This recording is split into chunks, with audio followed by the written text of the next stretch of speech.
a huge 3 points for Kingstonian yesterday. We're recording Sunday night, a 3-1 win at Folkestone.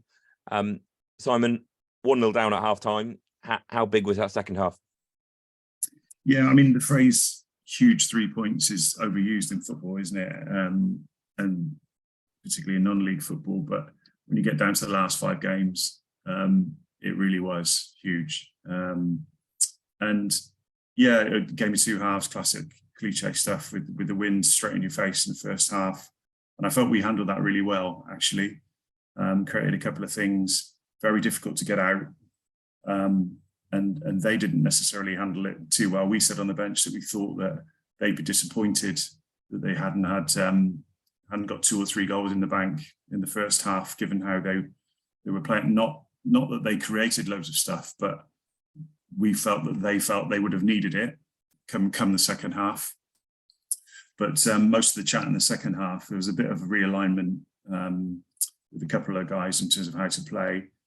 And mainly it was about how you work these conditions and try and learn from what they didn't do in the first half, which we did ever so well. And the quality of the work that we put in, quality of the football, but also the amount of work, which we've got some good stats on, was enormous. And what you've got now, whatever happens, is you've got a group of players who are willing to work for this football club and run a lot.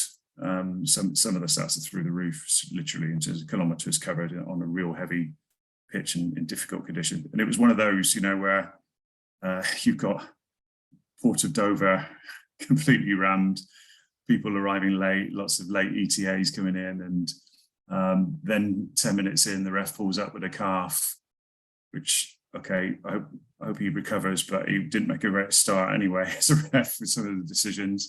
And then we pull some guy out of the stand to linesman for us, and et cetera, et cetera. We go 1 down from a penalty, punished for our one mistake that we made. And, you think, oh, here we go. And all the excuses were there for the players. They were all lined up, and the players could have gone quite easily. Yeah, now it's not going to be our day today, but they didn't. And we really showed some character there, especially off the back of the last couple of games where we've played well for sort of 70 minutes and then been punished for 3 mistakes in each of those games with a goal. So no, lots of admiration for them. And, we're trying to fight for this club, and that's what's happening at the moment. So hopefully we can get a couple more results to nail it down. Yeah, I was going to ask about the character. I think it's the first time we've come from behind to win a game this season, probably for over a year, actually. And yeah, considering the last few weeks where we've, started games quite well and then conceded and been knocked back by that, how huge was the character shown there? Yeah, well, these guys are young lads, and I said to them at the beginning, this situation is not something, it's easy said and done. It's not something to get nervous about. It's been sent to test us all, this, and this is about building your character for now and for the future.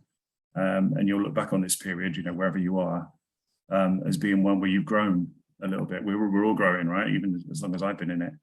So yeah, for them to display that and come back in. And of course, we got straight into it. Within a few minutes, we were level, deservedly so. Matt Drage with a really clever little dink to instead of just whacking it over there, just a little chip into the perfect area for Hugo to score. And then a bit of magic from Darns, which is a really wonderful goal, and really pleased for him because he's been getting in those positions now for us. So yeah, it was abundance. Then of course we're confident. They didn't cope with our movement well. I was pleased with us tactically yesterday, all the way through, and the little adjustments we made through the game. And we passed the ball really well on a real difficult surface as well. So I just think all round it was big in every way for us yesterday. And I was really pleased with the supporters that made the journey down. Does what happened with the referee have any impact? I wonder even if just somewhere in the back of a defender's mind, when they know the guy running the line for them is a Folkestone fan, basically, I'm not accusing that fan, I wasn't there, not accusing that fan of anything untoward at all, but presumably in the back of your mind as a defender, you've got a bit of doubt about that. Well, he had a Wolves top on, so I don't know what that was all about, but no, you worry. I was more worried, to be honest, because they were suggesting that if we don't find someone, we could go with 2 officials, and I wasn't having any of that. And even Michael, and the opposing manager, said, "Oh, you don't mind coming back on Tuesday night, do you?" And I'm like, "No, I don't want to come back Tuesday night, thanks. Cheers, as nice as it is." But how were they going to do 2 officials? Just I don't know. Apparently, the whole length of the pitch. I've no idea. I mean, but things like this before. But fortunately, there's always been someone in the crowd to step in, which is the case. But no, apparently, if you both agree to that, he was saying that we could go with it. But there was no sign of it. He just pulled up with a calf, and I didn't see him hobbling or anything. But then again, I'm not really looking at the referee. I'm looking at my guys and their guys. So yeah, it was a long delay in the wind and the rain and the cold for about 12 minutes, something like that, trying to keep the guys moving. But then they got back on it and focused, and we did well first half again. So no, it was one of those days though, where all those things happened, and it'd been quite easy for a couple of them to go, "Oh yeah, it's not going to be our day today," but they didn't do that. So I'm so pleased with that. We've talked, I guess, a lot about kind of mental side of yesterday's game, but in terms of the performance itself, what were the areas that most pleased you in terms of just the actual play? I love the way we passed it. And as I said, it was very heavy down there, and guys were asking me, "Is it going to be called off? Is it going to be called off?" because of all the rain. So even on that, we passed it exceptionally well. The movement was great. We broke lines really well. Our work defensively was top notch in terms of recovery and getting into a good solid shape, which meant it was really hard for them to break us down. I know those guys have been critical. The managers have been critical of their boys at Folkestone yesterday, but that front line, that top 3, they're right up there in terms of a threat in this league, and we kept them really quiet, for the most part. So I'm really pleased with how we defended as well. So yeah, there was lots of good aspects. We just made better decisions, which for a young team that isn't always the case. But we made some really good decisions, and we've got some firepower there, and we've got some threats now, and we've got a load of work going on around them. Lots of kilometers run, and so I just hope that with all the bits of work that we do now, adding on good results like this, that it gets better and better, and we can get the results that we need to finish the job off. We're certainly feeling confident. There's no sign of any pressure within them, which is heartwarming, really, given their young age, and we're trying to take a lot of the pressure off. But yesterday they enjoyed the football, which is lovely to see, and performing that way in front of the fans and getting that response back from the fans was massive on those away days. We've had a couple of those now at Bognor and Folkestone. We like the seaside away days, I think. So long may they continue. Yeah, sadly, I don't think Cray is probably the closest to the coast that we're going for the rest of the season. Sadly. Yeah, that's right. Yeah, not really. Ask Canvey to switch the game next weekend and play it there. Yeah.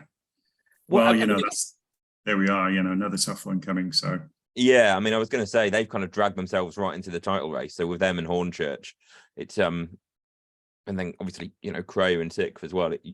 And Casuals have now won 2 games in a row. Yeah, it could have been easier these last 4 games, couldn't they? They could, but as I've always said, I mean, the league is such that any given day you're going to come up against a good team, and the league table really just reflects the consistency levels of those teams. All right, there's some great individuals and collective units in the league, and the teams like the Hornchurches and what have you.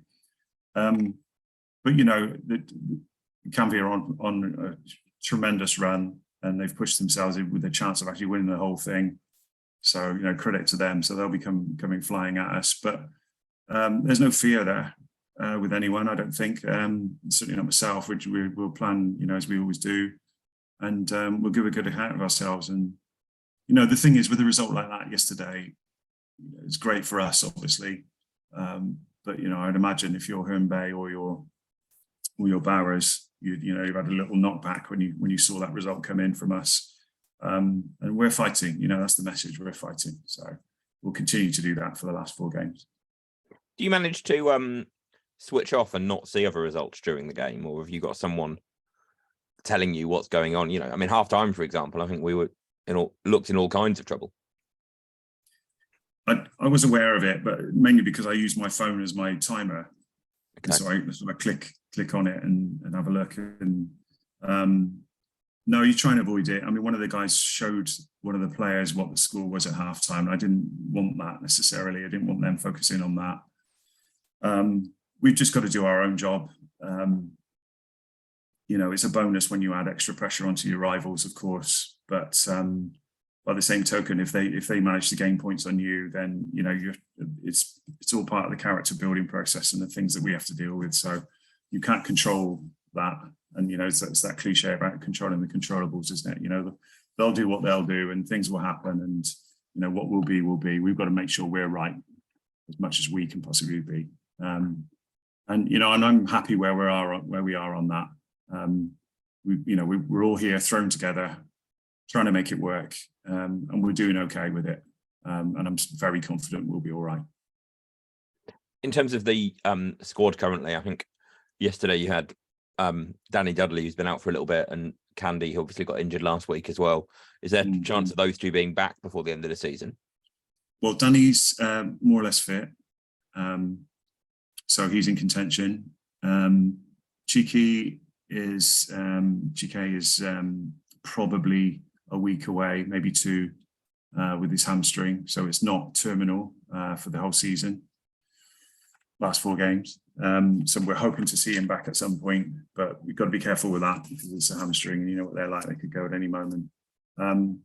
Yeah, I mean, injury wise, I'm happy actually, because this time of year you could have a lot more. And obviously we bolstered the squad massively, really, from what it was and in time for the deadline. So I'm hoping we'll have coverage if we have any problems in the last 4 games. Great. Well, great result yesterday. On to the last 4 games. We'll see you at home to Canvey. Thank you. Thanks for your time, Jamie.